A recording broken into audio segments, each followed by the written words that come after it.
President Volodymyr Zelensky says Ukraine will fight till the end, but his latest clampdown suggests otherwise. Before we tell you more, listen to what he had to say. I understand it's impossible to make Russia give up the territory completely, that it will lead to World War III. I understand completely, I'm aware. That is why I'm saying, yes, this is a compromise indeed. Come back to where it all started, and we'll try to resolve the question of the Donbas, the complex question of the Donbas. Zelensky says he is ready for a compromise on the Donbas region. The eastern Donbas region is controlled by the pro-Russian rebels. The Ukrainian president is not making any deals with Putin yet, but is making some major concessions. The region of Donbas is controlled by pro-Russian rebels. The map on your screen shows Donetsk and Luhansk, the two rebel republics recognized by Putin. These regions do not have borders. They have a conflict line. To the west is territory under Kyiv. To the east is rebel land. The Ukrainian president now says he is ready for a compromise. They can try to resolve the status of Donbas.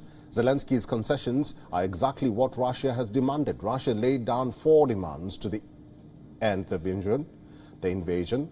1. Ukraine must stop all military action. 2. Ukraine must change its constitution to enshrine neutrality. This means an assurance that Kyiv will not join the NATO. Zelensky has already said that Ukraine must give up its NATO aspiration. 3. Ukraine must acknowledge Crimea as Russian territory, a demand that the Ukrainian president has said is open for discussion. And 4. To recognize separatist republics of Donetsk and Luhansk as independent.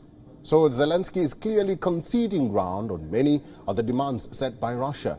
But why the sudden clampdown by the Ukrainian president? It has been over a month since Russia invaded Ukraine. Cities have been bombarded, millions have fled the country, and hundreds have been killed. Zelensky may have hoped for a stronger Western support, but he now realizes that Ukraine is on its own. The West may give weapons and aid, but they will never join the war. So what options does he have?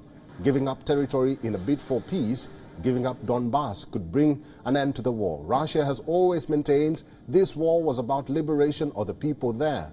But as more and more days pass by and Russian demands grow, the biggest question remains, are these the only concessions that Zelensky will have to make?